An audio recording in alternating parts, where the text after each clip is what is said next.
Doctor join करें.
आजच्या या वेबिनारला आपण सुरू करत आहोत.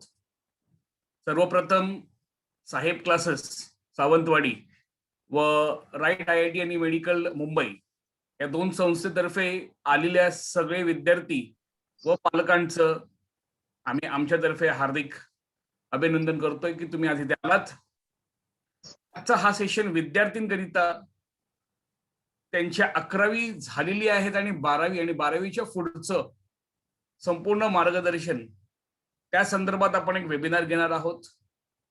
आज आपल्या सोबत या सेशन्स मध्ये Kishor sir, Aniruddha sir, Smita Patil madam, Manjiri Sarang madam आणि मी तुमच्या सोबत डॉक्टर शेख असणार आहे. आजच्या या सेशनला आपण जवळपास 1 तास चर्चा करणार आहोत. चर्चेचा विषय एंट्रन्स आणि त्याचं मार्गदर्शन. अशा शिबिर तुमच्याकडे अगोदर झाले असतील किंवा नसेल झाले, पण या वर्षी कोरोनामुळे कोविड प्रसंगामुळे सिच्युएशन्स नॉर्मल नाही आहेत. अनेक विद्यार्थ्यांना इन्फॉर्मेशन सुद्धा पूर्ण मिळालेले नाही आहेत. आज आमच्या या संस्थेमार्फत आपण आपल्याला या सगळ्या गोष्टींबद्दल इन डिटेल्स आपण जाणार आहोत. भाषा आपण मराठीच ठेवू, पण चर्चेचा जो मूळ विषय सायन्स अँड एंट्रन्स एक्झामिनेशन्स आहेत, म्हणून तिथे इंग्लिशचे काही भाग वापरले जातील. एखादा विद्यार्थी कम्फर्टेबल नसेल, त्याच्या भाषेला किंवा नेटवर्क चॅट बॉक्सचा वापर करू शकता. गेल्या वर्षीपासूनच कोविड-19 मुळे अनेक विद्यार्थ्यांना शिक्षण वर्गात बसून घेता आलं नाही. मुंबई, पुणे, कोल्हापूर अशा मोठ्या शहरांमध्ये तर हे अजूनही दुर्मिळ विषय झालेले आहेत. म्हणून गेल्या वर्षीपासूनच विद्यार्थ्यांनी झूम अशा ऑनलाईन प्रकल्पावर आपले शिक्षण पूर्ण करून घेण्याची प्रोसेस चालू केलेली आहे. आम्ही सुद्धा ह्या टेक्नॉलॉजीचा वापर करतो आणि आजच्या ह्या सेशनला मी स्टार्ट करतो. सो स्टुडंट्स, तुमच्या माहितीसाठी हा सेशन रेकॉर्डेड आहे. ह्याचा रेकॉर्डेड व्हर्जन जे काय आपण आज चर्चा करतोय, जे काय मी तुम्हाला मार्गदर्शन करतोय, हे तुम्हाला रेकॉर्डेड व्हर्जन उद्यापर्यंत ऍज अन URL लिंक म्हणून मिळून जाईल. ते तुम्ही तुमच्या एंडला कधीही बघू शकता किंवा पाहू शकता. आजच्या या सेशन्स मध्ये आपला जो मूळ विषय एक पॉवर पॉइंटच्या माध्यमाने आपण बघणार आहोत. आपला वेबिनार, या वेबिनार मध्ये आमचा विषय असणार आहे aiming at IIT JEE NEET MSTCD and 12th boards. Right IIT and Medical in association with Sahib Classes Sawantwadi welcomes you all for this session.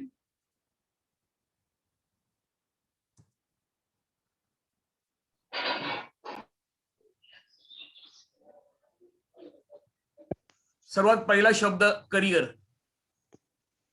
जेव्हा कधी पण आपण करिअर हा विषय आपल्या समोर येतो किंवा हा शब्द येतो, करिअर म्हणजे नेमकं काय, काय विचार करतो आपण?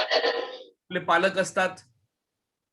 सावंतवाडी म्हटल्यानंतर अनेक पालक शेतकरी आहेत, काहींचे स्वतःचे बिझनेस आहेत आणि काही खाजगी किंवा शासकीय कार्यालयामध्ये कामं करतात. पण जेव्हा आपण करिअर हा शब्द वापरतो आणि तुम्ही जर सायन्स जॉईन केलेला आहे 11वी मध्ये, तर काहीतरी तुम्ही विचार करूनच केला असेल. एखादा आर्ट्सला जाणारा किंवा कॉमर्सला जाणारा विद्यार्थी स्पष्ट असतं की आम्ही बँकिंग किंवा गव्हर्नमेंट एक्झाम्स देऊन आम्ही कुठच्या तरी गव्हर्नमेंट जॉब्सला लागू किंवा प्रायव्हेट बँकिंग मधून प्रायव्हेट बँक्सला जाऊ किंवा चार्टर्ड अकाउंटन्सीला अटेम्प्ट करू. विद्यार्थी आम्ही समोर घेतो तर सायन्सचा विद्यार्थी खूप करिअर ओरिएंटेड असतात. त्यांना करिअर म्हणजे इंजिनिअरिंग किंवा मेडिकल, दोन प्राधान्य major part of the world ज्याला आपण व्यवसायामध्ये बघू शकतो त्या इंडस्ट्रीमध्ये यायचं असतं. आजच्या या सेशन्स मध्ये आपण बघू की करिअरचे कुठचे ऑप्शन्स या ऑलरेडी आहेत आणि त्याच्या प्रोसेस, तो जो मार्ग आहे आपल्याला जाण्याचा तो कसा असणार आहे. 12वी सायन्सच्या नंतर 3 मेन डिव्हिजन्स असणार आहेत. पहिला डिव्हिजन आहे engineering and architecture. Engineering and architecture हे फील्ड आहे. ते इंजिनिअरिंग वेगळी आहे, आर्किटेक्चर संपूर्ण वेगळी आहे. Second major medicine and health care. Medicine म्हटल्यानंतर औषध नाही तर मेडिसिन या फील्ड बद्दल बोललं जातं. ह्याच्यात डॉक्टर्स, पॅरामेडिक्स सगळे येतात. Health care. शेवटचं research industry and teaching.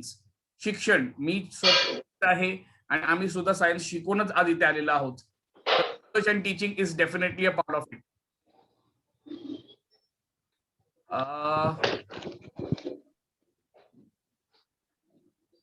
Anjali Sawant, you can't hear me, right? So what you can do, you can just log out and log in again. There might be internet issue at your end. Please check. All right. And there is one disturbance as a voice. Please, all attendees, I'll request to keep your session at mute so everybody will be able to hear nicely. सर्व विद्यार्थ्यांना सगळ्या webinar मध्ये आलेल्या पालक आणि विद्यार्थ्यांना request आहे त्यांनी म्यूट ठेवा. त्याच्याने मी जे चर्चा करतोय ते सगळ्यांना ऐकू येतील. जेव्हा तुम्हाला विषय विचारायचे असतील किंवा प्रश्न असतील त्या प्रश्न कालमध्ये तुम्ही अनम्यूट करून बोलू शकता. तर 12वी सायन्स मध्ये 3 major careers, engineering and architecture, medicine and health care, research and industries of teaching. आता ह्या तिन्ही विषयांमध्ये जो सर्वात पहिला भाग आहे ते आपलं इंजिनिअरिंग सेक्शन्स. इंजिनिअरिंगच्या कुठच्याही डिव्हिजन्स मध्ये गेलात तर आपल्याला जी परीक्षा द्यावी लागते ती असते JEE mains. JEE is a joint entrance examination. National लेवलची परीक्षा आहे. NTA नावाची, नॅशनल टेस्टिंग एजन्सी नावाची संस्था या परीक्षेला कंट्रोल करते. जवळपास 3 वर्ष अगोदर 2018 पर्यंत CBSE बोर्ड ह्याला कंट्रोल करत होती JEE ला. पण आता NTA नॅशनल टेस्टिंग एजन्सी, जी agency MBA, CAT, GRE, GMAT control करते, ती सेम बॉडी JEE मेन्स पण कंट्रोल करत आहे. JEE मेन्सचे 2 टप्पे असतात, JEE मेन्स आणि सेकंड लेवल असते JEE ऍडव्हान्स. याबद्दल आपण डिटेलमध्ये चर्चा करू जेव्हा JEEच्या स्लाइडवर जाऊया. पण इंजिनिअरिंग करिता महाराष्ट्राच्या विद्यार्थ्यांना जी ऍडव्हान्टेज असते ती असते MHT CET. ही आपली महाराष्ट्र स्टेटची कॉमन एंट्रन्स टेस्ट. साल 2001 पासून चालू झालेली ही टेस्ट अजूनपर्यंत 20 वर्ष झाली चालू आहे. दोघांच्या फॉर्मॅटमध्ये थोडासा फरक आहे. नेगेटिव्ह मार्किंग अँड पॉझिटिव्ह मार्किंगचा एक डिफरन्स.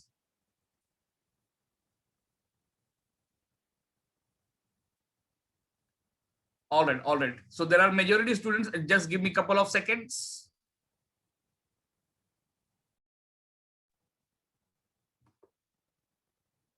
सर्व विद्यार्थ्यांना माझा आवाज ऐकू येतोय का? Am I audible to everybody? Aniruddha sir, just confirm from your end. Am I audible? All right. काही विद्यार्थी आहेत त्यांना माझा आवाज ऐकू येत नाहीये असं होतं ऑनलाईन सेशन्स मध्ये. त्यावेळेला आपल्याकडे सेटिंग, तुमच्याकडे म्यूट एंड चेक करा फर्स्ट थिंग. सेकंड, तुमचं नेटवर्क कनेक्शन चेक करा. थर्ड, जर सगळं व्यवस्थित असेल तर तुम्ही लॉग आउट करू शकता आणि परत लॉग इन 2 मिनिटांनंतर करू शकता. आवाज ऐकू येणार.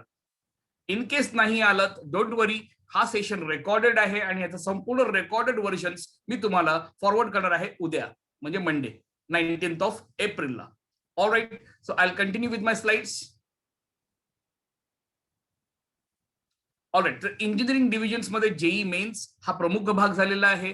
विद्यार्थ्यांना दोन प्रकारचे इंजिनिअरिंग करायला मिळतात. विद्यार्थ्यांना दोन प्रकारचे इंजिनिअरिंग कॉलेजेस असतात.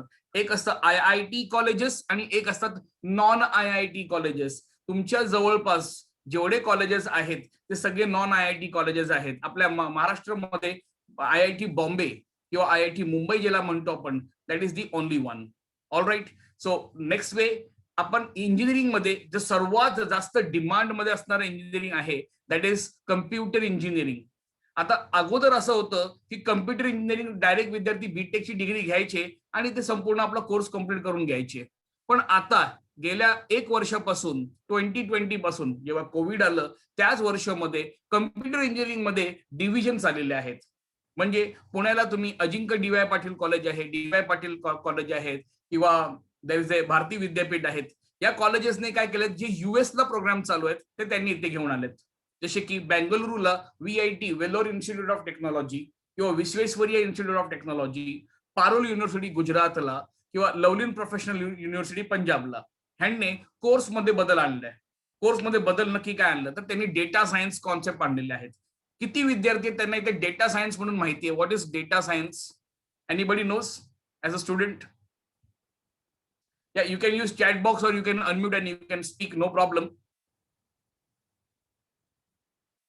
Data science. डेटा सायन्स हा एवढा मोठा सायन्स आहे. आजच्या डेटला फेसबुक अनेक भारताचे प्रत्येक आय थिंक सो नागरिकाचा नंबर त्याच्यावर रजिस्टर्ड आहे. फेसबुक, इंस्टाग्राम, व्हॉट्सअप या सगळ्यावर डेटा सायन्स. आजच्या घडीला कोरोना किती लोकांना होते, किती लोक कोरोनाच्या प्रादुर्भावाने डेथ झालेले आहेत, किती लोक बरे झालेले आहेत, किती लोकांना वॅक्सिन लागलेलं आहे, हे आपल्याला कसं कळतंय? तर त्याचा जो सायन्स आहे त्याच सायन्सला आपण काय म्हणतो?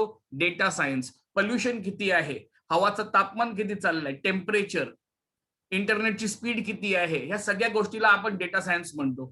तर that data science is developing like anything.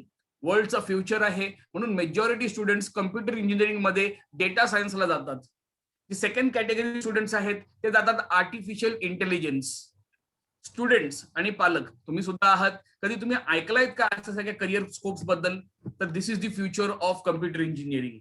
Artificial intelligence. आता हा शब्द इंटेलिजन्स कुठच्या तरी जीवित व्यक्तीला लावला जातं, म्हणजे मनुष्यबरोबर इंटेलिजन्स जोडलं जातं. कुत्र्याला म्हणतो आपण, हा खूप इंटेलिजंट प्राणी आहे. इंटेलिजन्स शब्द आर्टिफिशियल कधीच होऊ शकत नाही. पण येत्या काळामध्ये आता आजच आपण ज्या डिव्हाइसला युज करतो त्याच्यामध्ये गुगल आहे. आपण ओके गुगल बोलल्यानंतर पुढचं स्टेटमेंट बोललो की तो ऐकतो आणि इमिडिएटली जनरेट करतो. टेलिव्हिजन मध्ये ऍड मध्ये तुम्ही एलेक्सा पाहिली असेल. Alexa, can you play me the song? That Alexa is working on the system of artificial intelligence. So in future येणाऱ्या सगळ्या कार्स, सगळ्या टेक्नॉलॉजिकल डिव्हाइसेस, छोटे छोटे ॲपरेटर्स या सगळ्या टेक्नॉलॉजीवर रन करणार आहेत. तर कम्प्युटर इंजिनिअरिंग साधं जो सॉफ्टवेअर आणि हार्डवेअर इंजिनिअरिंग पर्यंत लिमिटेड होतं तो तिथपर्यंत लिमिटेड नसून त्याच्या पलीकडे गेलेला आहे. तर computer engineering is a very highly skilled. एका टाइमाला आम्ही जेव्हा कॉलेजेसला होतो तेव्हा कम्प्युटर नावाचा एक पूर्ण डिव्हाइस होतं. एक CPU होती त्याची, एक कीबोर्ड, एक माउस आणि एक पूर्ण चांगलं हेवी मॉनिटर आम्ही यूज करायचो. नंतर ते चेंज झालं, LED पॅनल्स आले, लॅपटॉप्स आले, टॅबलेट्स आले, मोबाईल फोनच आता एवढे ऍक्टिव्ह झालेत की आम्हाला आता आपल्या सगळ्यांना कुठे कुठे मोबाईलचीच गरज एवढी चांगली झालीये की आपण कम्प्युटरचा वापरच कमी करतो. कारण जे काय कम्प्युटरमध्ये असतं ते मोबाईलमध्ये पण त्यांनी ऍप्लिकेशन्स दिलेत. याचा अर्थ कम्प्युटर इंजिनिअरिंग या ऍडव्हान्स लेवलला पोहोचली की आता आपल्या वॉचमध्ये पण, त्याला स्मार्ट वॉच असं म्हणतात, अनेक विद्यार्थी वापरतात स्मार्ट वॉच. त्याच्यामध्ये दोन्ही गोष्टी असतात. आपला हार्टबीट पण कॅल्क्युलेट करतो, पल्स रेट पण बघतं, BPM पण बघतात, plus it can handle calls and SMS and WhatsApp also. That means this is how technology is working up. विद्यार्थी जेवढे पण वेस्टर्न वर्ल्ड मध्ये शिकतायत किंवा शिकायचा प्रयत्न करणार आहेत त्यांना स्वतःबद्दल अलर्ट करावं लागेल की what the world is thinking about. Telecommunications. आता टेलिकम्युनिकेशन म्हटल्यानंतर मी 20 वर्षाचा कंपॅरिझन का आणतोय तर तुम्हाला कळेल की गेल्या 50-70 वर्षामध्ये जी डेव्हलपमेंट नाही झाली ती गेल्या 10 वर्षामध्ये झालेली आहेत. टेलिकम्युनिकेशन म्हटल्यानंतर टेलिफोन, एक 25 वर्ष अगोदर जेव्हा लँडलाईन फोन असायचे तर किती लोकांकडे एखाद्या गावामध्ये एक किंवा दोन कनेक्शन असायचे, शहरामध्ये पण अख्ख्या कॉलनीमध्ये 2 ते 3 फोन, त्याच्यापेक्षा जास्त नसायचेच. लोकल फोन बूथचा वापर व्हायचा. गावाच्या बाहेर शहराच्या बाहेर फोन करायचा असेल तर एसटीडी कॉल, आणि देशाच्या बाहेर कॉल करायचा असेल तर आयएसडी कॉल, असे सगळे कॉलचे डिव्हिजन्स होते. हळूच मोबाईल नेटवर्क्स आले. मोबाईल नेटवर्क आल्यानंतर मोबाईलच्या सर्व्हिसेस वाढल्या. मोबाईल सोबत इंटरनेट जोडली गेली. आता आपण विचार करतोय 5G बद्दल.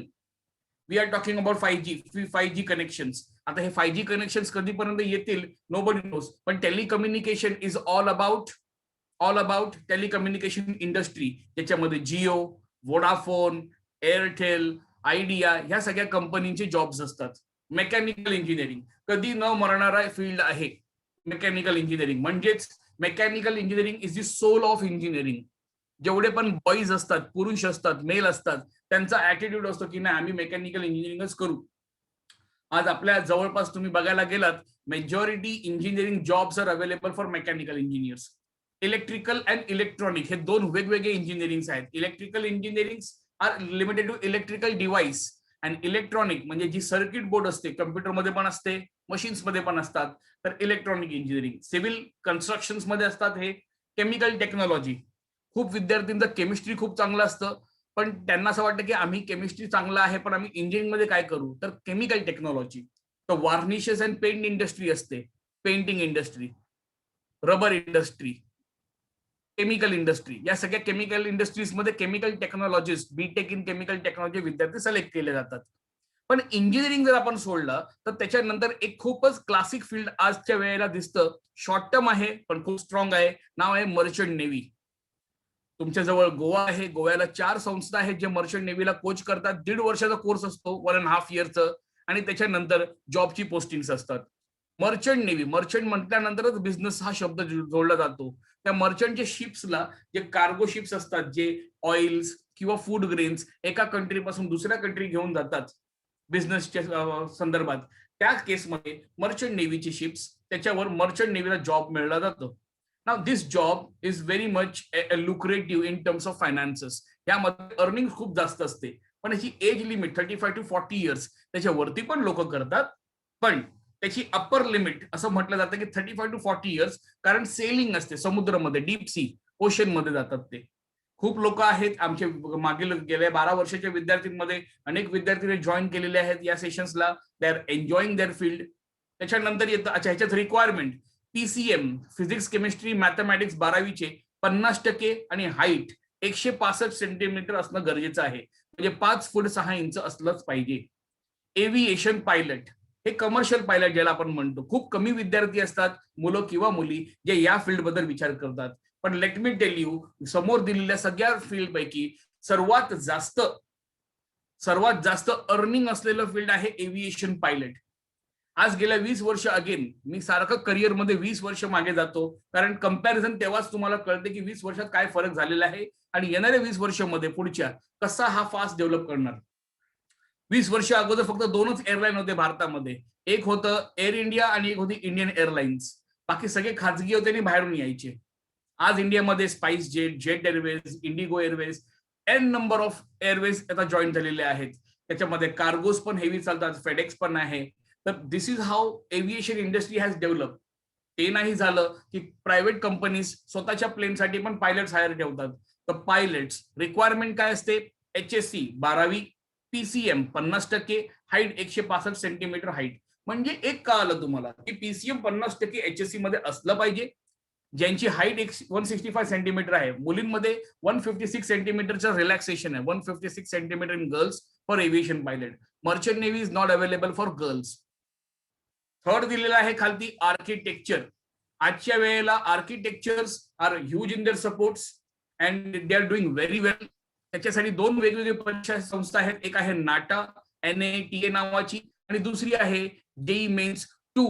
म्हणजे ज्या विद्यार्थ्यांना आर्किटेक्चरची परीक्षा द्यायची असेल त्यांना जेई मेन्स 2 ची परीक्षा द्यावी लागते. जेई मेन्स 2 मध्ये PCM त्याच्यासोबत ड्रॉइंग नावाचा एक विषय जोडला जातं. ड्रॉइंग मध्ये विद्यार्थ्यांना आकृती, म्हणजे आपण चित्र काढतो तसं नसतं, ते त्याला स्केलिंग असं म्हणतात. That is been applicable there. Second division medical division. Medical division म्हटल्यानंतर मेडिकलमध्ये एंट्रन्स एकच परीक्षा आहे भारताची. त्याच्या अगोदरच्या केसमध्ये पाहिलं तर जेई मेन्स आणि जेई ऍडव्हान्स 2 असे पात्र होते आणि एक स्टेट लेवलची एक्झाम MHTCD होती. आर्किटेक्चरसाठी नाटा होतं. पायलटसाठी कुठलाच एंट्रन्स लागत नाही, मर्चंट नेव्हीला एंट्रन्स लागत नाही. पण मेडिकल डिव्हिजन मध्ये येण्याकरिता एकच एंट्रन्स आहे, ती आहे नीट, नॅशनल एंट्रन्स कम एलिजिबिलिटी टेस्ट. ही परीक्षा पण NTA नावाची संस्था, नॅशनल टेस्टिंग एजन्सी, ही लोक हँडल करतात.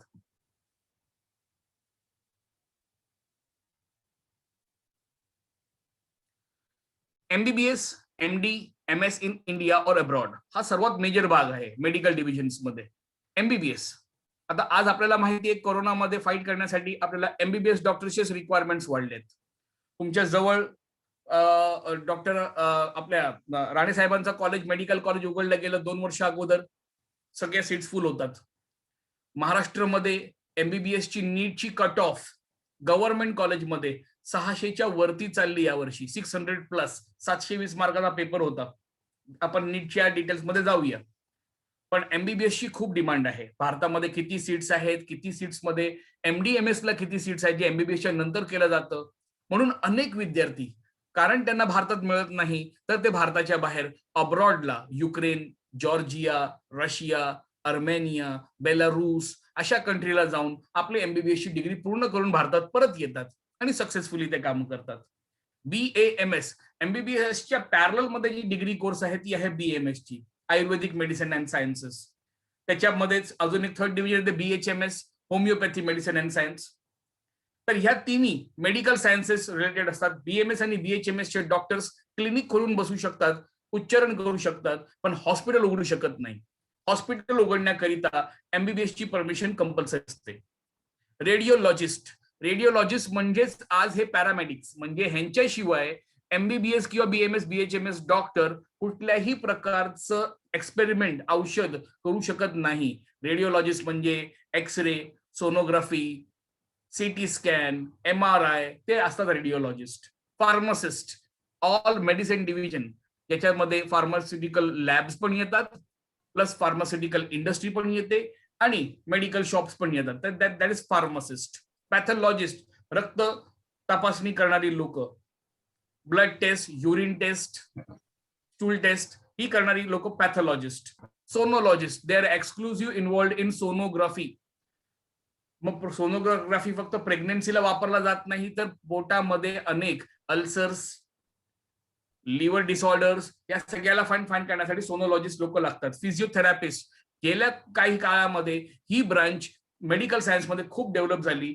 10 वर्ष अगोदर त्याला एवढे स्कोप्स नव्हते, पण आता वाढलेले आहेत. फिजिओथेरपिस्ट, अनेक व्यक्तींना असे आजार असतात, असे प्रॉब्लेम्स असतात की ते मेडिसिननी बरे नाही होऊ शकत, पण ते रेग्युलर एक्सरसाइज, कंट्रोल्ड बॉडी मुवमेंटने होऊ शकतं. लखवा जेव्हा मारतो, ज्याला आपण पॅरालिसिस असं म्हणतो, in a body paralysis a person is unable to move their body. पण त्यांच्यामध्ये त्यांना फिजिओथेरपिस्ट जे असतात ते चांगले फिजिओथेरपिस्ट त्यांना बॉडी आर्टिक्युलेशन्सला हेल्प करतात. चाइल्ड फिजिओथेरपिस्ट वेगळे असतात, सर्जरी झालेल्या लोकांसाठी वेगळे असतात, अँड डेफिनेटली स्पोर्ट्स फिजिओथेरपिस्ट वेगळे असतात. जेव्हा तुम्ही क्रिकेटची मॅच बघाल तर जो डॉक्टर धावत येतो दे आर दी फिजिओथेरपिस्ट. त्याच्यानंतर ऑक्युपेशनल थेरपिस्ट, अनेक बाळा असतात, अनेक लहान पोरं असतात, त्यांना व्यवस्थित बोलता येत नाही, मग त्यांना भाषा बोलावी, प्रोनाउन्सिएशन, स्पीच थेरपी त्याला म्हणतात. अशा सगळ्या प्रॉब्लेम्सला ऑक्युपेशनल थेरपिस्ट असं म्हणतात. अनेक पेशंट्सला जेवता येत नाही, त्यांना हेल्प करणं, त्यांच्या बॉडी आर्टिक्युलेशन सोबत सपोर्ट करणं, that is occupational therapist. Chiropractor, आपल्यापैकी किती लोकांना माहिती आहे what is chiropractor as a career? पहिल्यांदा ऐकला असाल व्हॉट इज चिरोप्रॅक्टर. चिरोप्रॅक्टर हा येणाऱ्या फील्डचा, येणाऱ्या 5 वर्षामध्ये हा खूप स्कोप मध्ये वरती जाणार आहे. आपण जेव्हा कधी आपल्याला गावाकडे ही खूप कॉमन असतात, पण शहरामध्ये आणि ह्याला एक सायंटिफिक सपोर्ट मिळणं अजूनपर्यंत मिळालं नव्हतं. गावाच्या साईडला हाड वैद्य म्हणून तुम्ही ऐकलं असेल. हाड वैद्य, the people who are articulating bones, means you can call them as bone setter also. आप उनको बोन सेटर बोल सकते हैं. So what do the chiropractor do? They just have a very nice body articulation. हे बोन्सला या पद्धतीने move करतात की बोन्स मध्ये जेवढे आर्टिक्युलेशन टाईट असतात, बॉडी मूव्ह होत नाही, ती फ्री करून देतात. चिरोप्रॅक्टर. वेटरनरी, ऑफकोर्स, एनिमल डॉक्टर्स, जेव्हा मी कधी वेटरनरी म्हणतो तर खूप लोक म्हणतात सर कुत्र्यांचा डॉक्टर का? प्राणी म्हणजे फक्त कुत्रा नाही किंवा मांजर नाही. जर ह्याच्यावरती आपण दृष्टिकोनाने बघूया, भारतामध्ये आपण जगाच्या 15% प्राणी आपल्याकडे आहेत फक्त कॅटल्स, म्हणजे गाय, म्हैस जे दूध देतात, बकरी, पोल्ट्री, या सगळ्यांना केअर केलं जातं, त्यांना मेडिसिन्स दिली जातात, त्यांच्या चाचण्या केल्या जातात. ह्या सगळ्या डिपार्टमेंट्स वेटरनरी सायन्सच्या अंतर्गत येतात. And definitely yes, nursing is also there. When student feels medical फील्डमध्ये ह्या सगळ्या ऑप्शन्स आहेत. नीट ही परीक्षा एमबीबीएस बीडीएस साठी आहे. I am very clear. NEET is for MBBS and BDS. पण आता बीएमएस आणि बीएचएमएस चे पण ऍडमिशन नीटच्या बेसवर होत आहेत, पण हार्ड अँड फास्ट नाही, क्वालिफाईंग ऍज अ क्रायटेरिया सांगितली आहेत. बाकी सगळ्या क्रायटेरियामध्ये नीटची गरज नाही, वेटरनरीला लागते.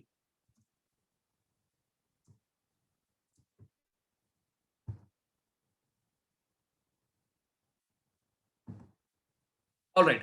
General science. अनेक विद्यार्थी असतात ते म्हणतात की सर आम्हाला इंजिनिअरिंग मधून काहीच करायचं नाहीये, तुम्ही एवढं मेडिकल मध्ये सांगितलं, आमच्याकडे एवढं उत्पन्न नाहीये, आम्ही नाही जाऊ शकत, या कॉस्टली फील्ड असतात, आम्ही नाही जाऊ शकत. तर जनरल सायन्सचे डिव्हिजन्स आहेत HSC नंतर. सर्वात डेव्हलप्ड फील्ड ज्याला आज आपण म्हणू शकतो तो आहे बायोटेक्नॉलॉजी. ऍज अ स्टुडंट तुम्हाला बायोटेक्नॉलॉजी म्हणून काय माहिती आहे, with that we don't know. But let me tell you, in western world, Germany, Italy, France, London, या युरोपियन कंट्रीज मध्ये biotechnology is developing at the highest rate. भारतामध्ये हे खूप स्लो आहे, पण येत्या काळामध्ये बायोटेक्नॉलॉजी भारतात पण खूप स्कोप मध्ये डेव्हलप करेल. Food processing industry. अच्छा, आजच्या दिवशीला आपण RT-PCR म्हणून टेस्ट ऐकलं असेल. कोरोनाच्या टेस्टला आपण म्हणतो RT-PCR. तर RT-PCR टेस्ट अच्छा करतोय कोण? ब्लड टेस्ट डिपार्टमेंट करतोय, पण त्या डिव्हाइसला बनवून देणारा कोण होता? बायोटेक्नॉलॉजी होतं. वॅक्सिन तयार झाली, वॅक्सिन तयार करताना अच्छा ते फार्मास्युटिकल डिपार्टमेंटचं काम होतं, पण त्याला काम करून दिलं कोणी? बायोटेक्नॉलॉजीनेच ते वॅक्सिन डेव्हलप केले आहेत. तर वर्ल्ड मध्ये biotechnology in medicine is going to develop very fast. Food processing industry. आता आपल्या जवळ तुमचा स्थानिक जो फूड आहे तो आहे मँगो, कोकम, केळी आणि नारळ, कोकोनट. त्याला जेव्हा कधी एक्सपोर्ट करावं लागतं, during the time of export त्या सगळ्या प्रोडक्टला प्रॉपर प्रोसेसिंग करूनच पाठवलं जातं. आता आंब्याचे लोणचं तयार केले जातात, तर लोणच्यामध्ये आपण अनेक पदार्थाचे तेल आणि मिश्रण मिक्स करतो, त्याच्याने त्याला प्रिझर्व केलं जातं. They are acting as a preservative. ह्या सगळ्या सायन्सला थोड्या मोठ्या लेवलवर करून ह्याचा बिझनेस फूड प्रोसेसिंग इंडस्ट्रीमध्ये वापरला जातं. Dairy technology. गाईचं दूध आज पण तसंच काढलं जसं ते 8,000 वर्ष अगोदर काढत होते. आज पण त्याच्यामध्ये भारतामध्ये काय बदल आलेला नाहीये. पण फॉरेन कंट्रीज मध्ये they use proper device and technology to suck the cows milk. तर त्या सगळ्या टेक्नॉलॉजी बद्दल पूर्ण डेव्हलपमेंट असते.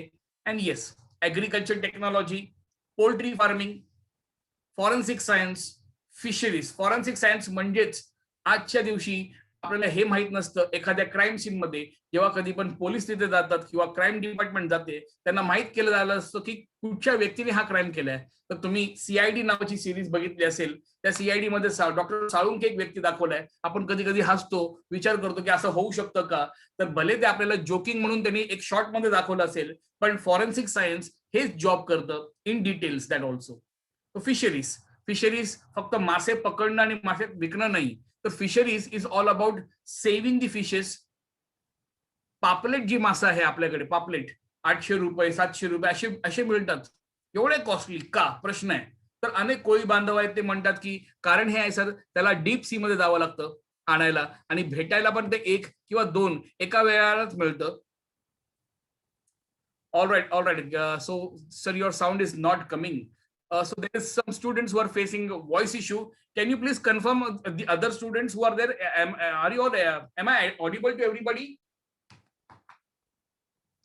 Yes, sir.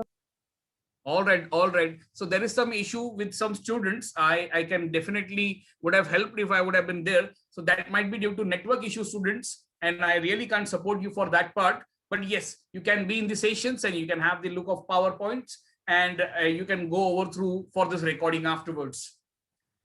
या सगळ्या करिअर बद्दल ऐकल्यानंतर प्रश्न येतो की आता आमची 11वी संपली आहे, बोर्डाने डिक्लेअर केलं की बाबा आम्ही 10वी आणि 12वीचं सांगतो, पोस्टपोन केलेले आहेत. CBSE ने डिक्लेअर केली की आम्ही परीक्षा घेणार नाही 10वीची. 10वी आपली पण बहुतेक हेच होणार आहे. गेल्या वर्षी तुमच्या सोबत पण जॉग्राफीचा पेपर झाला नाही, पण या वर्षी 11वी होती. 11 किती दिवस कॉलेजला गेलात, हा सगळा प्रश्न तुम्हाला खूप चांगला माहिती आहे. पण कुठेही करिअर थांबणार नाही. करोना आज आहे, उद्या नसणार.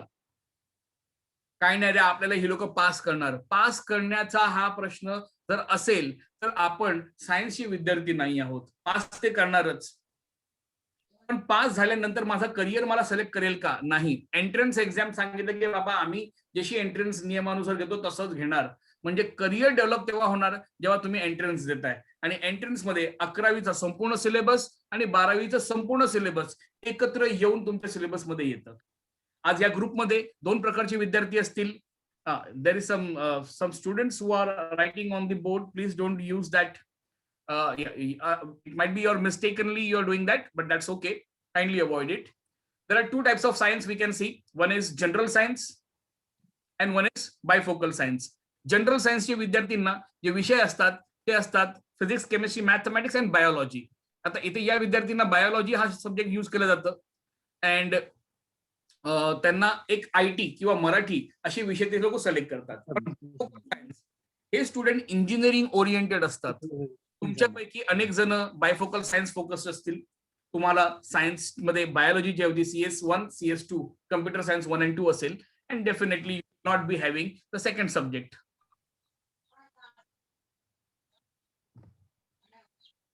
परीक्षा देणारी जी नेक्स्ट लेवल आहे ती आहे MHTCT JEE mains engineering. JEE mains कोणासाठी होतं? गेल्या 8 वर्ष 2013 पर्यंत अशी परिस्थिती होती की प्रत्येक विद्यार्थी सीईटी मध्ये खुश होता महाराष्ट्राचा, त्याला बाहेर जायची गरज नव्हती. पण नंतर विद्यार्थ्यांना कळालं की जर आम्हाला IIT संस्थेमध्ये इंडियन इन्स्टिट्यूट ऑफ टेक्नॉलॉजी मध्ये 18 Indian institute of technology centres आहेत भारतामध्ये, 18 कॉलेजेस. या 18 कॉलेजमध्ये काय शिकवतात? तेच computer engineering, electrical engineering, electronic, civil, mechanical असे ब्रांचेस असतात. एक 8 ते 10 ब्रांचेस तुम्ही धरू शकता प्रत्येक कॉलेजला. प्रत्येक ब्रांचमध्ये 100 सीट्स 150 सीट्स असतात. एवढे सीट्स आहेत. म्हणजे अख्ख्या भारतामध्ये पूर्ण IIT साठी एक 10 ते 15 हजाराच्या वरती सीट्स नाही आहेत IIT करिता. IITच्या खालच्या लेवलला जो सेकंड लेवलला येतं that is called as NIT, national institute of technology. आणि त्याच्या खालती थर्ड लेवल असते IIITs, Indian institute of information and technology. या सगळ्यांमध्ये ऍडमिशन घेण्याकरिता जेई मेन्स कंपल्सरी आहे. आता भारतामध्ये जवळपास 16 लाख ते 17 लाख विद्यार्थी जेई मेन्स अपियर करतात. त्या एवढे 16 लाख विद्यार्थी अपियर झाल्यांपैकी 2.5 लाख विद्यार्थी सिलेक्ट होणार आहेत. जेई मेन्स हे 300 मार्काचा पेपर आहे. 300 मार्क्स, फिजिक्स, केमिस्ट्री आणि मॅथमॅटिक्स. प्रत्येक विषयाचे 25 प्रश्न विचारणार. 25 क्वेश्चन फिजिक्स, 25 केमिस्ट्री, 25 मॅथ्स. प्रत्येक उत्तराला 4 मार्क. राईट असेल तर, रॉंग असेल तर -1.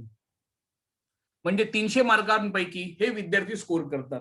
आता 2.5 लाख विद्यार्थी, फक्त टॉप 2.5 लाख स्टुडंटला सिलेक्ट केलं जातं जेई ऍडव्हान्स परीक्षा द्यायला. सिलेबस काय तोच असणार, फिजिक्स, केमिस्ट्री आणि मॅथमॅटिक्स. पण या वेळेला एक्झाम प्रश्न विचारण्याची पद्धती ते लोक थोडे कॉम्प्लिकेटेड करतात, वेगळे करतात. कधी हा पेपर 550 मार्काचा होतो, कधी हा 600चा असतो, कधी 1000 मार्काचा असतो. जे विद्यार्थी टॉप 10,000 रँक मध्ये असतात ऑल इंडिया रँक मध्ये जेई ऍडव्हान्स मध्ये, तेच विद्यार्थ्यांना भारतामध्ये IIT मध्ये सीट्स मिळतात. गेल्या वर्षी आमच्याकडून रुपेश म्हणून विद्यार्थी होते, रुपेश जाधव, त्यांना हे सीट्स मिळालेली होती महाराष्ट्र मुंबईमधनं. ह्या वर्षी जी जेई मेन्स परीक्षा झाली, जे 12वीत पोरं आहेत त्यांची, त्यामध्ये गुरजीत सिंग म्हणून आमचा विद्यार्थी टॉप आलेला आहे. तो नंतर जेई ऍडव्हान्स नक्कीच त्याला ऑलरेडी तो क्वालिफाय झालाय. जेई ऍडव्हान्स पण तो त्याच्या मेहनतीने करणार. आम्ही त्याला सपोर्ट करू. He may be qualifying for JEE advance and getting 1 seat in IIT. अच्छा, हे झालं IIT बद्दल. काय सगळ्या विद्यार्थ्यांना IIT मिळतंय का? तर उत्तर असं आहे की नाही. अनेक कॉलेजेस आहेत. मुंबईला VJTI नावाची कॉलेज तुम्ही ऐकली असेल, वीर जिजामाता टेक्निकल इन्स्टिट्यूट म्हणतो, माटुंगाला आहे. खूपच छान कॉलेज आहे. अनेक विद्यार्थी जर IIT मध्ये त्यांना कम्प्युटर इंजिनिअरिंग नाही मिळालं तर ते सरळ VJTI मध्ये कम्प्युटर इंजिनिअरिंग घेऊन घेतात. अच्छा, VJTI मध्ये ऍडमिशन जेई मेन्सच्या बेसवर मिळते का? हो, मिळते. 15% आरक्षण असं जेई मेन्सच्या विद्यार्थ्यांना, 15%. 85% आरक्षण असं सीट्सचं MHTCच्या खात्यामधनं. CET 200 मार्काचा पेपर असणार आहे. एकही निगेटिव्ह मार्किंग नाही. फिजिक्स, केमिस्ट्री आणि मॅथमॅटिक्स 50 मार्काचा फिजिक्स, 50ची केमिस्ट्री, 100चं मॅथमॅटिक्स. त्या मॅथ्स मध्ये एका प्रश्नाला 2 मार्क असतात. सीईटीच्या बद्दल म्हटलं मी, म्हणजेच जेई मेन्स आणि सीईटी मध्ये जो सिमिलर आहे तो पोर्शन आहे, वेगळा आहे तो पेपर पॅटर्न आणि प्रश्नांची डिफिकल्टी लेवल्स असतात. अनेक विद्यार्थी म्हणतात की मला राष्ट्रीय स्तराची परीक्षा द्यायची नाहीये, ते देत नाही आणि सीईटी परीक्षा देतात. पण सीईटी मध्ये या लोकांनी परीक्षेची जी पद्धत असते त्यांनी त्याला पर्सेंटाईल सिस्टम असं म्हटलेलं आहे. हा डिटेल्स जर तुम्ही एक नजर टाकली, subject maths, physics and chemistry 20+5 हा जो 5 प्रश्न आहे हा डिस्क्रिप्टिव्ह असू शकतो. म्हणजे पहिलं कसं होतं की सगळेच प्रश्न ऑब्जेक्टिव्ह असायचे, आता 20-20 प्रश्न ऑब्जेक्टिव्ह फिक्स असणार आहेत, पण 5 असे प्रश्न असतात ते व्हेरिएबल ठेवतात. त्याच्यात तुम्हाला डिस्क्राईब पण करावं लागतं, कधी 2 आन्सर पण अटेम्प्ट करावे लागतात. असे हे 3 डिवाइड्स आहेत. 300 मार्क्सचा पेपर. Right answer 4, wrong answer -1.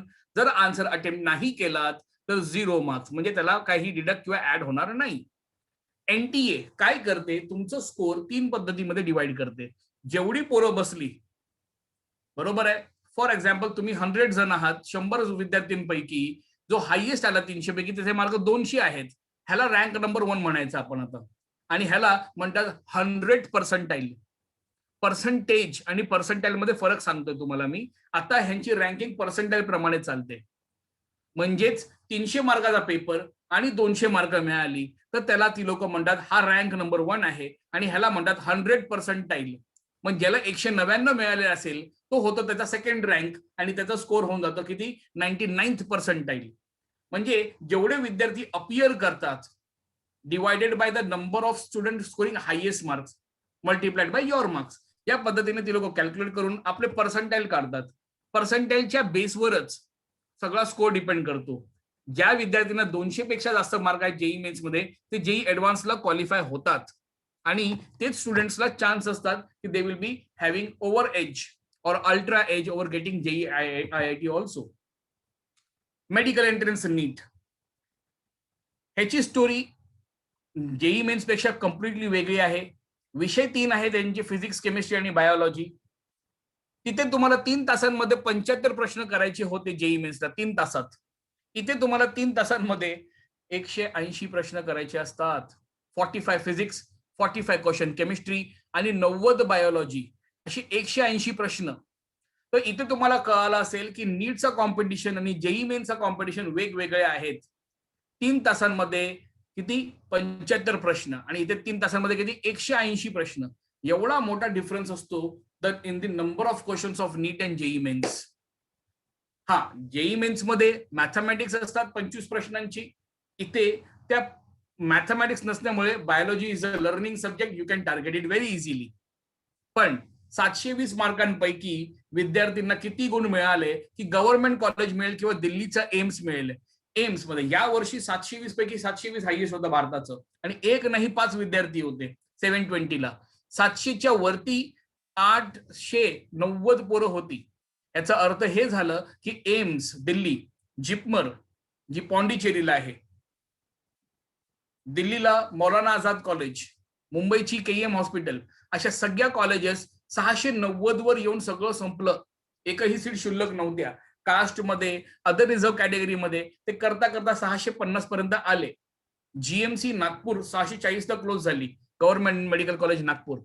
हे पहिल्यांदा असं झालं की एवढं वरती गव्हर्नमेंट कॉलेजचे पण लिस्ट गेले. मग काय झालं त्या विद्यार्थ्यांचं ज्यांना 550 मिळाले, तर ह्याच्यात एक ऑप्शन असतं that is called as NEET qualifier. What is NEET qualifier? म्हणजे 720 पैकी जसं गेल्या वर्षी 147 ओपन कॅटेगरीच्या पोरांना क्वालिफायर दिलं होतं, त्याच्या अगोदरच्या वर्षामध्ये 133 मार्क 133 मार्क्स 720 पैकी क्वालिफायर. जे विद्यार्थी क्वालिफाय असतात ते भारतामध्ये कुठल्याही प्रायव्हेट कॉलेजमध्ये ऍडमिशन घेऊ शकतात. सर्वसाधारण एक्झाम्पल दिलं की आपल्या इकडचेच सिंधुदुर्गचं मेडिकल कॉलेज, नारायण राणे साहेबांचा जो कॉलेज आता ओपन झालेला आहे, त्याच कॉलेजची एलिजिबिलिटी करून घ्या. एखाद्या विद्यार्थ्याला 147 मार्क मिळाली का तो ऍडमिशन घेऊ शकतो का? हो, yes. If seat is available, that seat is eligible for that student. 50% mark PCB मध्ये असणं गरजेचं आहे 12वीला आणि क्वालिफाय नीट मध्ये असणं गरजेचं आहे. पण त्यामध्ये जी पॅकेज ऑफ फीज असतात ती 90 लाख, 80 लाख, 1 करोड अशी फीज असतात.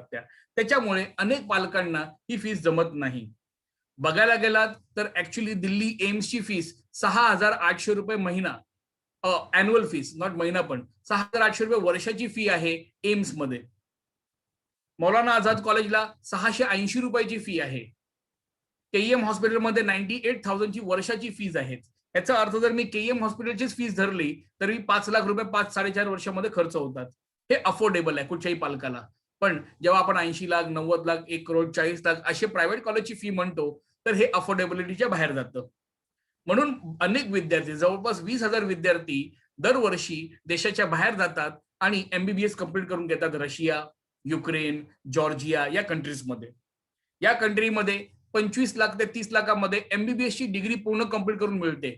अनेक लोक म्हणतात सर बोगस असते का डिग्री, एलिजिबल नसते का भारतात येऊन? असं काहीच नाहीये. ही सगळी मान्यता WHO MCI देते. MCI medical council of India असते. ज्या पद्धतीने आपले सिलेबस आहेत त्या पद्धतीने त्यांचे पण सिलेबस आहेत. पण असं बोगस वगैरे असं काहीच नसतं. It is all well eligible. ह्याच्यात एवढंच की आपण डायरेक्ट युनिव्हर्सिटीकडनंच करून घेतलेलं बरं.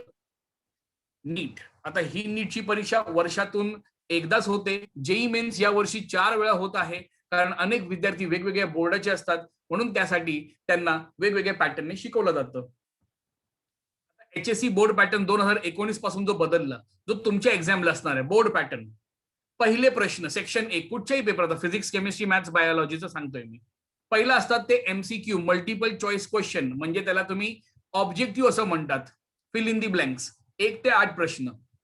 त्याच्यानंतर जो सेक्शन सेकंड असतो VSA म्हणतो त्याला आम्ही, व्हेरी शॉर्ट आन्सर, म्हणजे एका ओळीत आन्सर लिहायचं असतं. That is also getting 1 marks for each question. Question number 9 ते 15 2 मार्काचे क्वेश्चन असतात. हे कंपल्सरी सगळे क्वेश्चन अटेम्प्ट करावे लागतात. इथे तुम्हाला ऑप्शन नाही मिळत.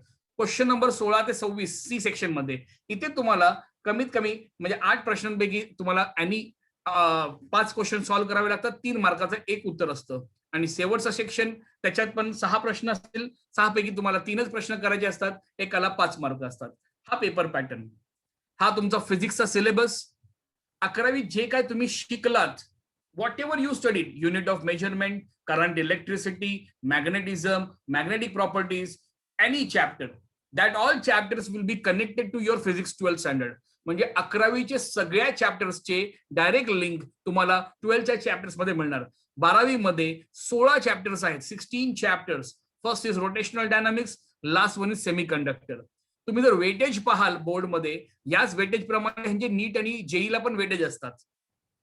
5 आणि 4 अशा 2 कॅटेगरीमध्ये ह्यांचे सगळ्यांचे मार्क्स डिवायडेड आहेत. 16 चॅप्टर्स. आज आहे 18 एप्रिल. आपण जर हे आता चालू केलात तर कुठे जाऊन आपला नोव्हेंबर आणि डिसेंबर मध्ये संपूर्ण पोर्शन शिकून, शिकवून, टेस्ट देऊन तयार होतो. म्हणजे ऍज अ स्टुडंट तुम्ही विचार करणार की कोरोना अजून चालू आहे, हे माहित नाही कधीपर्यंत चालणार आणि आरामात आपण करूया, तर हे चुकीचा निर्णय होणार. फिजिक्स मध्ये सेम पेपर पॅटर्न. केमिस्ट्रीचे तुमचे पेपर्स तुम्ही म्हणायला गेला 16 चॅप्टर्स केमिस्ट्रीमध्ये पण, म्हणजे 16 चॅप्टर फिजिक्स, 16 चॅप्टर केमिस्ट्री. केमिस्ट्रीमध्ये तुम्ही पाहाल तर जेव्हा टीचर शिकवतो तेव्हा सगळं कळतं, पण आपण जर प्रॅक्टिस नाही केलं तर आपल्याला काहीच कळत नाही. Halogen derivatives, alcohol, phenol, aldehydes, ketone, हे चॅप्टर जवळपास 15 ते 20 तास लागतात एका टीचरला शिकवायला, आणि ह्यांचे मार्क 5, 4 आणि 6 असे डिवाइड केलेले आहेत. म्हणजे ह्याला शिकवायला पण खूप वेळ लागतो. आणि म्हणजे शिकवायला वेळ लागतो म्हणजे विद्यार्थ्यांना त्याला अभ्यास करायला पण त्याच्या 5 तास मल्टिप्लाय करून घ्या, तेवढा जास्त वेळ लागणार. तुमच्या समोर एक डायग्राम दिसते आहे, दिस इज द पाय डायग्राम. काय सांगतं हे पाय डायग्राम? ह्याच्यात 3 शब्द दिलेत बघा, knowledge, understanding and application. Physics and केमिस्ट्रीमध्ये तुम्हाला 3 प्रकारचे प्रश्न विचारले जाणार, knowledge based questions, understanding and application. आता तुम्हाला हे कसं कळतं? 10वी मध्ये असताना जेवढी प्रश्न असतात 100 पैकी 100, त्याला आम्ही म्हणतो नॉलेज बेस्ड क्वेश्चन. म्हणजे जे तुमच्या टेक्स्टबुक मध्ये दिलेत तेच प्रश्न येणार, संपलं. म्हणजे एखाद्या विद्यार्थीने जर टेक्स्टबुक व्यवस्थित बाय हार्ट केला असेल 10वी मध्ये, तर प्रॉपर त्यातलेच क्वेश्चन त्यांना येणार आहेत. That is called is knowledge base. पण तुम्ही जर इथे पाहिलात की 70 मार्काच्या पेपरामध्ये फक्त 21 मार्क, 21 मार्क्स फक्त नॉलेज बेस आहेत. बाकी राहिलेले 49 मार्क्स कशावर आहेत? तुम्ही किती चांगलं समजलं, तुमची आकलन कशी आहे, हाऊ वेल यू अंडरस्टूड, तुम्ही अप्लाय कसे करतात, त्याच्या कॉन्सेप्टवर बेस हा पूर्ण मार्क डिवायडेड आहे. म्हणजे अभ्यास करण्याची पद्धत बदलावी लागते, विचार करण्याची पद्धत बदलावी लागते. जे मी वाचलं त्याच टाईपचे क्वेश्चन न सॉल्व्ह करता वेगवेगळ्या पद्धतीचे क्वेश्चन सॉल्व्ह केले लागतात. त्याच्याने तुमची तयारी बोर्डासाठी पण आणि एंट्रन्ससाठी पण होणार आहे. मॅथमॅटिक्स मध्ये 15 लेसन्स आहेत, पण ह्या 15 चॅप्टर्स पैकी सर्वात मोठे चॅप्टर्स 8व्या नंबरवर डिफरन्सिएशन. तुमची 11वी मध्ये लिमिट झाली का शिकवून तुम्हाला? विद्यार्थ्यांनो, कोणी एक विद्यार्थी सांगू शकता लिमिट्स चॅप्टर झालं का शिकवून? No, sir. नो. तो लिमिट्स 11वी मध्ये आहे. लिमिट्स आणि कंटिन्युटी नावाचा चॅप्टर आहे. ज्यांना लिमिट्स कंटिन्युटी येत नाही त्यांना 12वीचं differentiation, application of derivative, indefinite integration, definite integration, application of indefinite integration, differential equation हे काहीच येणार नाही. याचा अर्थ 11वी मध्ये आमचे मूळ आहेत. जर तेच चॅप्टर नाही आले तर आम्हाला पुढचं काहीही येणार नाही. हे मॅथमॅटिक्स आहे. मी घाबरवत नाहीये, मी फॅक्ट सांगतोय. फॅक्ट काय? खरं तथ्य हेच आहे की ऍज अ विद्यार्थी मजा करा, मोबाईल वापरा, टीव्ही बघा, खेळा, सगळं करा, पण आपल्या career be serious with your career. And definitely हे जे सिलेबस आहेत 12वीचे जे तुम्हाला येणार आहे, बोर्डात पण आहे आणि एंट्रन्सला पण आहे. आणि बोर्डात पण असं नाहीये की फक्त टेक्स्टबुकचे प्रश्न येणार आहेत. मी सांगितलं ते काय करणार आहेत, अशा टाईप एक्झाम्स. हे बघ त्याच्यात पण नॉलेज बेस, अंडरस्टँडिंग, ऍप्लिकेशन. जेव्हा तुम्ही 10वीत होतात, Wien you are in your 10th standard, teacher तुम्हाला मॅथ्सचे सम शिकवायचे आणि सांगायचे पण हा सम एक्झाम मध्ये येऊ शकतो. मग सगळे विद्यार्थी फोकस करून त्या क्वेश्चनला व्यवस्थित सॉल्व्ह करून घ्यायचे.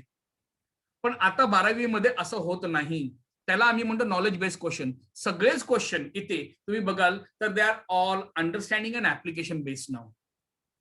मीन्स स्टुडंट जेवढं प्रॅक्टिस करेल तेवढा तो प्रिपेअर होणार बोर्ड्स आणि एंट्रन्ससाठी. So it all depends on a very good rhythm between students and teachers. Biology. बायोलॉजीमध्ये 15 असे लेसन्स आहेत जे तुम्हाला शिकायचे असतात. या 15 पैकी आम्ही 3 भागांमध्ये यांना डिवाइड केलेत. एक पूर्ण वनस्पतीशास्त्र म्हणजे botany, only plants, you are going to study only plants and plants process. एक असते अॅनिमल प्रोसेस आणि एक असते बायोटेक्नॉलॉजी. मी जेव्हा करिअर बद्दल बोलत होतो बायोटेक्नॉलॉजी, मी स्वतः PhD आहे जेनेटिक्स मध्ये आणि जेनेटिक्स करून मी बायोटेक्नॉलॉजी मधूनच आलेलो आहोत. तर आम्हाला त्या करिअर बद्दल माहिती आहे की it is having a very huge scope. तर yes, your syllabus of 12th standard is very well advance. त्याच्यात प्लांट सायन्स पण आहे, अॅनिमल सायन्स पण आणि बायोटेक्नॉलॉजी पण आहे. प्लस एन्व्हायरमेंट बद्दल चॅप्टर्स आहेत. खूप एनर्जेटिक आहे बायोलॉजी, लवली आहेत, शिकवतात ते कळतं. पण त्याचं वाचन करून त्याच्याबद्दल डिटेलमध्ये जाणं खूप गरजेचं आहे. All right, same way. So that is how biology goes. एखादा चांगला अभ्यासक्रम, एखादा student JEE mains, JEE advance, NEET, MHTCT, boards ह्या तयारी करिता त्यांच्याकडे खूप चांगले नोट्स असणं गरजेचं आहे. एक्झॉस्टिव्ह नोट्स, बोर्ड्स प्रमाणे वेगळे, एंट्रन्स प्रमाणे वेगळे. त्यांच्याच बेसवर त्यांच्याकडे वर्कशीट असणं गरजेचं आहे. Worksheet, what is this worksheet? आता कधी तुम्ही ऐकलत नसेल की हे वर्कशीट काय असतं. तर आम्ही काय करतो, जेव्हा पण आम्ही आमच्या पोरांना शिकवतो, 2 तास मी शिकवलं, तर जे काय मी शिकवलं त्याच्यावर अवलंबून, त्याच्यावर डिपेंडेड, त्याच्यावर बेस्ड क्वेश्चन्सचे आमच्याकडे शीट्स असतात. 20 प्रश्न, 25 प्रश्न, 30 प्रश्न ते आम्ही विद्यार्थ्यांना पाठवतो. आमचे विद्यार्थी त्याला अटेम्प्ट करतात. त्याचा सोल्युशन नसतो. स्टुडंटला स्वतः ट्राय करायचं आहे. आता 30 पैकी त्यांना 5 प्रश्न आली, 25 नाही येणार हे आम्हाला माहित असतं. मग ते स्टुडंट आम्हाला फोन करतात, sir we want a session for this 25 questions. मग संडेजला आम्ही त्या क्वेश्चनला डाऊट सॉल्व्हिंगला घेतो. ह्याच्यात काय तयार होते, त्यांची अंडरस्टँडिंग डेव्हलप होते. आम्ही शिकवलं तर त्यांना कळालं, नोट्स वाचले त्यांना पटलं, समजलं, ह्याला नॉलेज म्हणतात. पण जेव्हा ते सॉल्व्ह करायला घेतात तर हे अप्लाय कसे करायचं, how to go for different types of combinations, that is very serious problem for the students end. या I don't know whether this was by mistake but it's okay. So worksheets, yes, worksheet शिवाय अभ्यासक्रम होऊ शकत नाही. शाळेमध्ये असताना आपल्याला homework teacher द्यायचे. काय सांगायचे ते, जे मी शिकवलं ते 5 वेळा लिहून आणा, त्याला होमवर्क म्हणतात. ते बाय हार्ट करण्यासाठी करतात. आम्ही तसं करत नाही. आता तुम्हाला त्याची गरज नाही, तुमचं लेवल वाढलंय. तुम्हाला बाय हार्ट नाही तर तुम्हाला similar type of question solve करायचे, that is worksheets. Revision video lectures. प्रत्येक स्टुडंटकडे रेकॉर्डेड लेक्चर्स असणार असतात. जे काय आम्ही शिकवतो, फॉर एक्झाम्पल आम्ही बायोटेक्नॉलॉजी शिकवतोय, माझं शिकवून झालं, नोट झाले, तर विद्यार्थीकडे रेकॉर्डेड लेक्चर असणार त्याचं. जेव्हा तो अभ्यासाला बसतो किंवा वर्कशीट सॉल्व्ह करतो आणि प्रॉब्लेम आले, they can open revision video lectures, बघू शकतात आणि आपले प्रॉब्लेम सॉल्व्ह करून घेऊ शकतात. एक्झॉस्टिव्ह टेस्ट, तुम्हाला किती कळालं, किती समजलं, कितपत चांगलं परफॉर्म करताय हे कशाने कळू शकतं? फक्त वीकली टेस्टने, आठवड्याला दर टेस्ट होतात, त्या टेस्टमध्ये स्टुडंटचे परफॉर्मन्स कळतात आणि त्याच्यानेच आम्हाला कळतं की आम्हाला प्रत्येक टॉपिक परत कसं रिवाइज करायचं आहे आणि पुढचे टॉपिक कसे शिकवायचे. So this is how the whole system runs.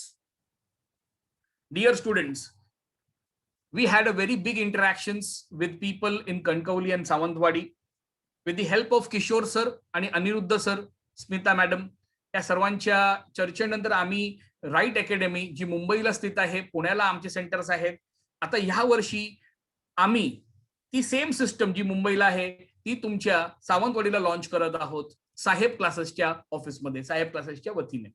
It is completely powered and supported by Saheb classes. All team will be controlling from Mumbai. Notes, study material, test series will be same that we use at national level. So definitely the quality of education will be definitely very high.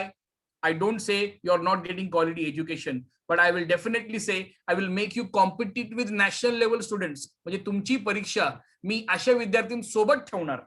Competition, एखादा कधी धावणीची परीक्षा झाली, धावतात विद्यार्थी स्पोर्ट्समध्ये, तर आपल्या आजूबाजूचे शाळेचे विद्यार्थी असतात 10 जण, आपल्याला माहिती आहे कोण किती फास्ट धावतो, पण तुमची कॉम्पिटिशन या टायमाला नॅशनल लेवलला आहे. जेई मेन्स परीक्षा नॅशनल लेवल एक्झाम्स आहेत, ऑनलाईन एक्झाम्स घेतली जाणार तुमच्या. तर we are going to launch that with you. I myself doctor Shaikh, माझी PhD आहे जेनेटिक्स मध्ये. TIFR एक संस्था आहे मुंबईला, Tata institute for fundamental and research. तुम्ही गुगल करू शकता, तुम्हाला माहित पडेल ही संस्था काय. मी तिथे माझे रिसर्च कम्प्लीट केलेले आहेत. वेलिंगटन इन्स्टिट्यूट मधनं माझं पोस्ट ग्रॅज्युएशन कम्प्लीट आहेत. I am a biology faculty as well, and I was an ex board of member for Brilliance Mumbai. Me visiting faculty आहे IISc Mumbai. It is Indian institute of science, जिथे biotechnology साठी मी lecturer आहे. I am a member of CCMB Hyderabad. This is what is forensic science and departments. I am a member with them also. माझ्या शिक्षणाच्या टायमाला मी युनिव्हर्सिटीमध्ये rank 1 होतो, gold medallist आहे, आणि भारतामध्ये 3rd होतो फॉर नेट अँड JRF. ही संपूर्ण टीम मुंबईची तुमच्या सोबत असणार आहे for all your lecture series starting from the coming weeks. I myself, Dr. Sheikh, then Professor Manjiri Sarang, Professor Prashant, Professor Ram sir, this all faculties are chief board moderators from Mumbai divisions. हे बोर्डचे moderators पण आहेत. या वर्षीचं 2020चा आमचा result JEE mains मध्ये Shubham Jain HSC 2020 maths 99 out of 100 आहे या स्टुडंटला, ऍग्रिगेट 91%. नीट मध्ये मिथिलेश सारगे हा विद्यार्थी, इंडिया रँक 8931. हा आम्ही शिकवलेला विद्यार्थी आहे, इतर कोणाचे रिझल्ट उचलून आलेले नाहीयेत. असे अनेक लोक करतात, पण असं नाहीये. हे आमचे स्वतःचे विद्यार्थी मिथिलेश सरागे, ह्याला गव्हर्नमेंट मेडिकल कॉलेज नागपूरला ऍडमिशन मिळालं. Rutuja Patil 95% PCM, she scoring 100 out of 100 in biology. हे HSCचा स्कोर आहे, पण शी हॅज स्कोर्ड 612 मार्क्स होते हिला नीट मध्ये. हिला पण गव्हर्नमेंट मेडिकल कॉलेज अमरावतीला मिळालेला आहे. She is also studying.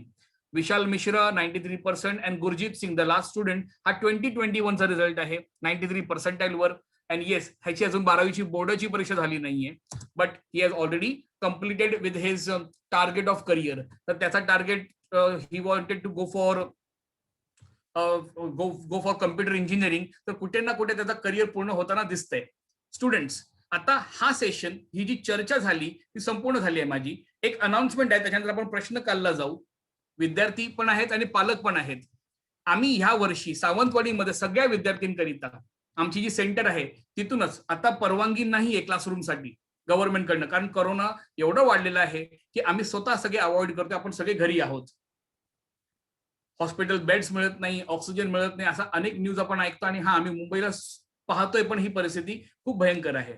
म्हणजे येत्या 2 महिने हा सगळा सेशन ऑनलाईन चालणार आहे, झूमवरच. आणि त्याच्यानंतर जेव्हा सगळं नॉर्मल इज होऊन जाईल, हे सेशन्स साहेब क्लासेसच्या सेंटरमध्ये, जे आपलं युनियन बँकच्या बाजूला, सिंधुदुर्ग TV न्यूज चॅनलच्या बाजूला, रेणुका हॉटेलच्या समोर आमची ही प्रिमाइसेस आहे, तिथे हा संपूर्ण लेक्चर्स कंडक्ट होणार. Faculty from Mumbai will be travelling, some faculties will be there in local for your backups. Yes, I am going to take care of this full syllabus of your 12th standard with the entrance examination this year in Sawantwadi.